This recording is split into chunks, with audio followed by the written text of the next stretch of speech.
ಹೊರ್ಮುಜ್ ಜಲಸಂಧಿ ದಾಟಿ ಭಾರತದತ್ತ ಮುಖ ಮಾಡಿದ್ದ ಮತ್ತೊಂದು ತೈಲ ಟ್ಯಾಂಕರ್ ಮುಂಬೈಗೆ ಆಗಮಿಸಿದೆ. 15,400 ಟನ್ ಎಲ್ಪಿಜಿ ಹೊತ್ತು ಬಂದಿರುವ ಗ್ರೀನ್ ಆಶಾ ಹಡಗು ಮುಂಬೈನ ಜವಾಹರ್ಲಾಲ್ ನೆಹರು ಬಂದರಿಗೆ ಸುರಕ್ಷಿತವಾಗಿ ತಲುಪಿದೆ.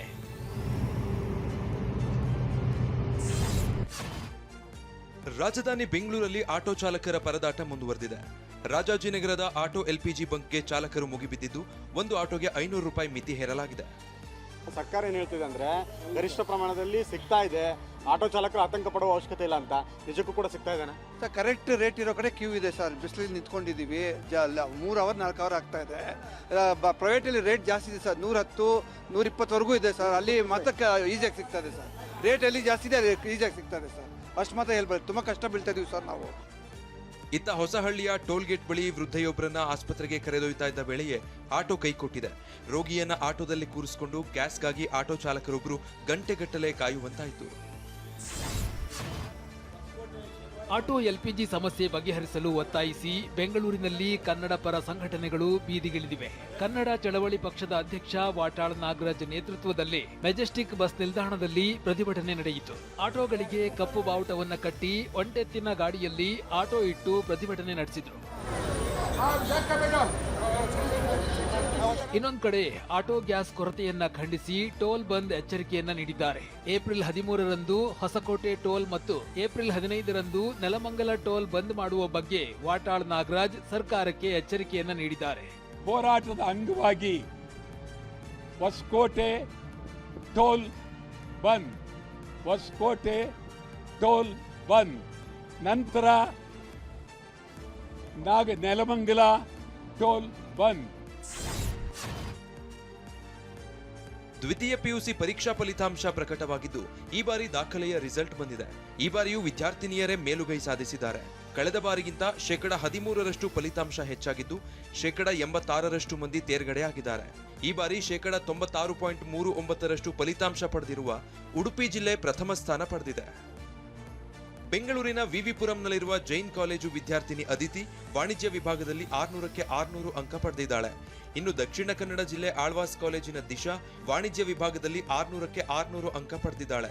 ಟಾಪರ್ ವಿದ್ಯಾರ್ಥಿಗಳಿಗೆ ಕಾಲೇಜಿನವರು ಅಭಿನಂದಿಸಿದ್ದು ವಿದ್ಯಾರ್ಥಿಗಳು ಸಂತಸ ವ್ಯಕ್ತಪಡಿಸಿದ್ದಾರೆ. ಕರ್ನಾಟಕದಲ್ಲಿ ನಡೆದ 2 ವಿಧಾನಸಭಾ ಕ್ಷೇತ್ರಗಳ ಉಪಚುನಾವಣೆಯಲ್ಲಿ ಸಂಜೆ ವೇಳೆಗೆ ಬಿರುಸಿನ ಮತದಾನ ನಡೆದಿದೆ. ದಾವಣಗೆರೆ ದಕ್ಷಿಣ ಕ್ಷೇತ್ರದ ಉಪಚುನಾವಣೆಯಲ್ಲಿ ಸಂಜೆ 5 ಗಂಟೆ ಮುಕ್ತಾಯಕ್ಕೆ 63.04% ಮತದಾನ ನಡೆದಿದೆ. ಇನ್ನು ಬಾಗಲಕೋಟೆ ಕ್ಷೇತ್ರದಲ್ಲಿ ಸಂಜೆ 5 ಗಂಟೆವರೆಗೆ 65.68% ವೋಟಿಂಗ್ ನಡೆದಿದೆ. ಇನ್ನು ಬಾಗಲಕೋಟೆ ಉಪಚುನಾವಣಾ ಅಖಾಡದಲ್ಲಿ ಹಣ ಹಂಚಿಕೆಯ ವಿಡಿಯೋ ವೈರಲ್ ಆಗಿದೆ. ಮಹಿಳೆಯೊಬ್ಬರು ಕಾಂಗ್ರೆಸ್ನವರು ಕೇವಲ 500 ಕೊಟ್ಟರು ಅಂತ ನೋಟು ತೋರಿಸಿದ್ದಾರೆ. ಇನ್ನೊಂದೆಡೆ ದಾವಣಗೆರೆ ಅಖಾಡದಲ್ಲಿ ಮತದಾರರಿಗೆ ಕಾಂಗ್ರೆಸ್ನಿಂದ ಕೋಳಿ ಹಂಚಿಕೆಯ ಆರೋಪ ಕೇಳಿ ಬಂದಿದೆ. ಕೇರಳ, ಅಸ್ಸಾಂ ಮತ್ತು ಪುದುಚೇರಿ ವಿಧಾನಸಭಾ ಚುನಾವಣೆಯಲ್ಲಿ ಈ ಬಾರಿ ದಾಖಲೆ ಪ್ರಮಾಣದಲ್ಲಿ ಮತದಾನ ನಡೆದಿದೆ. ಮುಖ್ಯಮಂತ್ರಿ ಪಿಣರಾಯಿ ವಿಜಯನ್ ಸೇರಿದಂತೆ ಗಣ್ಯರು, ಮಾಲಿವುಡ್ನ ಸೂಪರ್ ಸ್ಟಾರ್ ನಟ ನಟಿಯರು ಮತದಾನ ಮಾಡಿದ್ರು. ನಟರಾದ ಮೋಹನ್ ಲಾಲ್, ಮಮ್ಮುಟ್ಟಿ ಸೇರಿದಂತೆ ಅನೇಕರು ವೋಟಿಂಗ್ ಮಾಡಿದ್ದಾರೆ. ಕೇರಳ ವಿಧಾನಸಭಾ ಚುನಾವಣೆಯಲ್ಲಿ ಸಂಜೆ 6 ಗಂಟೆ ಹೊತ್ತಿಗೆ 77.45% ಮತದಾನ ನಡೆದಿದೆ. ಕಳೆದ ಬಾರಿ ಅಂದ್ರೆ 2021ರ ವಿಧಾನಸಭಾ ಚುನಾವಣೆಯಲ್ಲಿ 76% ಮತದಾನ ಆಗಿತ್ತು.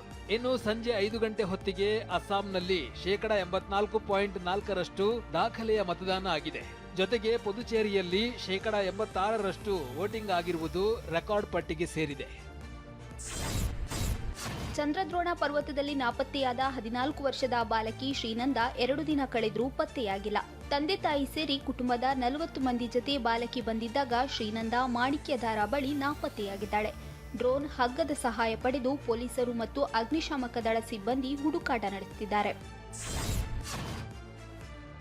ರಾಜ್ಯದಲ್ಲಿ ಚಾರಣಿಗರು ಪದೇ ಪದೇ ನಾಪತ್ತೆ, ಅಪಘಾತಕ್ಕೀಡಾಗ್ತಿರೋ ಹಿನ್ನೆಲೆ ಚಾರಣಿಗರ ಸುರಕ್ಷತೆಗಾಗಿ ಅರಣ್ಯ ಸಚಿವ ಈಶ್ವರ್ ಖಂಡ್ರೆ ಹೊಸ ನಿರ್ಧಾರ ಕೈಗೊಂಡಿದ್ದಾರೆ.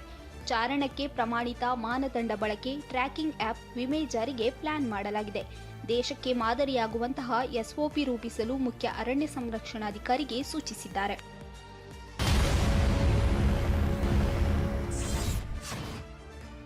ಸಿಲಿಕಾನ್ ಸಿಟಿಯಲ್ಲಿ ಜಾಂಬಿ ಡ್ರಗ್ಸ್ ಅನ್ನೋ ಮಾದಕ ದ್ರವ್ಯ ಎಂಟ್ರಿ ಕೊಟ್ಟಿದೆ ಅಂತ ಹೇಳಲಾದ ವಿಡಿಯೋ ವೈರಲ್ ಆಗ್ತಾ ಇದ್ದ ಹಾಗೆ ನಟ ದುನಿಯಾ ವಿಜಯ್ ಸಿಡಿದೆದ್ದಿದ್ದಾರೆ. ಡ್ರಗ್ಸ್ ದಂಧೆ ಕಡಿವಾಣಕ್ಕೆ ಭೀಮಾ ಸಿನಿಮಾದ ಮೂಲಕ ಸಮರ ಸಾರಿದ ವಿಜಯ್ ಇದೀಗ ಜಾಗೃತಿ ವಿಡಿಯೋವೊಂದನ್ನ ಶೇರ್ ಮಾಡಿದ್ದಾರೆ. ಜಾಂಬಿ ಅನ್ನುವ ಡ್ರಗ್ಸ್ ಬಗ್ಗೆ ಯುವಜನರನ್ನ ಎಚ್ಚರಿಸಿದ್ದಾರೆ. ಈಗ ಹೊಸದೊಂದು ಡ್ರಗ್ ಬೆಂಗಳೂರು ಬಂದಿದೆ ಅನ್ನೋ ಮಾಹಿತಿ ಇದೆ, ಅದು ಜಾಂಬಿ ಅಂತ. ಸೊ ಹಾಗಾಗಿ ಯುವಕರು ತುಂಬ ಹುಷಾರಾಗಿರಬೇಕು. ಯುವಕರಿಗಿನ್ನ ಹೆಚ್ಚಾಗಿ ಜೊತೆಯಲ್ಲಿ ಪೇರೆಂಟ್ಸ್ಗಳು ಕೂಡ ಹುಷಾರಾಗಿ ಮನೆಯಲ್ಲಿರೋ ಮಕ್ಕಳ ಬಗ್ಗೆ ಗಮನ ಹರಿಸ್ಕೊಳ್ಬೇಕು ಅಂತ ಕೇಳ್ತಾ, ವಂದೇ ಮಾತರಂ ಗೀತೆಯ 4 ಪ್ಯಾರಾ ತೆರವು ಕೋರಿದ್ದ ಪಿಎಲ್ ಅರ್ಜಿಯನ್ನ ಹೈಕೋರ್ಟ್ ವಜಾಗೊಳಿಸಿದೆ. ಧಾರ್ಮಿಕ ಅಂಶಗಳಿರೋದ್ರಿಂದ 4 ಪ್ಯಾರಾ ತೆರವುಗೊಳಿಸುವಂತೆ ಸೋಮಶೇಖರ್ ರಾಜವಂಶಿ ಅನ್ನೋರು ಪಿಎಲ್ ಅನ್ನ ಸಲ್ಲಿಕೆ ಮಾಡಿದ್ದರು. ಸಿಜೆಐ ವಿಭು ಭಕ್ರು ನ್ಯಾಯಮೂರ್ತಿ ಸಿಎಂ ಪೂರ್ಣಚ್ಚ ಅವರಿದ್ದ ಹೈಕೋರ್ಟ್ನ ಪೀಠ ಪಿಎಲ್ ಅನ್ನ ವಜಾಗೊಳಿಸಿದೆ. ಧಾರ್ಮಿಕ ಕಾರ್ಯಕ್ರಮದ ಹಿನ್ನೆಲೆ ಬರೋಬ್ಬರಿ 11,000 ಲೀಟರ್ ಹಾಲನ್ನ ನರ್ಮದಾ ನದಿಗೆ ಸುರಿಯಲಾಗಿದೆ. ಸದ್ಯ ಈ ಘಟನೆ ಕುರಿತು ಸೋಷಿಯಲ್ ಮೀಡಿಯಾದಲ್ಲಿ ಭಾರಿ ವಿರೋಧ ವ್ಯಕ್ತವಾಗ್ತಾ ಇದೆ. ಅಪಾರ ಪ್ರಮಾಣದಲ್ಲಿ ಹಾಲನ್ನ ನದಿಗೆ ಬಿಡೋದ್ರಿಂದಾಗಿ ಜಲಚರಗಳ ಮೇಲೆ ಪರಿಣಾಮ ಬೀರುತ್ತೆ, ಇದು ಅಂಧಭಕ್ತಿ ಅಂತ ಆಕ್ರೋಶವನ್ನ ಹೊರಹಾಕ್ತಿದ್ದಾರೆ. ಬೆಂಗಳೂರಿನಲ್ಲಿ 22 ಕ್ಯಾರೆಟ್ನ 1 ಗ್ರಾಂ ಚಿನ್ನದ ದರ ನಿನ್ನೆ 14,100 ರೂಪಾಯಿ ಇತ್ತು. ಇವತ್ತು 13,885ಕ್ಕೆ ಇಳಿಕೆಯಾಗಿದೆ. 24 ಕ್ಯಾರೆಟ್ನ 1 ಗ್ರಾಂ ಚಿನ್ನದ ಬೆಲೆ ನಿನ್ನೆ 15,382 ರೂಪಾಯಿ ಇತ್ತು. ಇವತ್ತು 15,148 ರೂಪಾಯಿಗೆ ಇಳಿಕೆಯಾಗಿದೆ.